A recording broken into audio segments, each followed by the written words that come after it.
An Oakland woman visiting an ATM late at night was followed home by a car full of thieves who blocked her in and then held her up.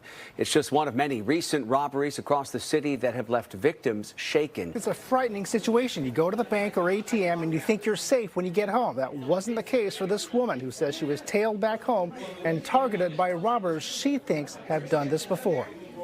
It's the worst it's ever been. I've never felt like I had to look over my shoulder. This Oakland woman says she was followed home from a bank, boxed in and held up by 4 robbers.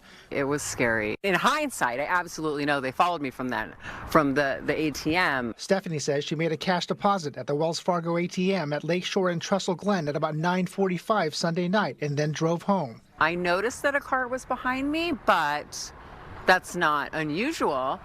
But when I did turn onto my street, I did take note that the car was still behind me. She pulled into this church parking lot near her home. By then, she realized 2 cars were following her. The cars made a couple of U-turns, and she decided to drive around the block before returning to the parking lot. But at that point, they reappear.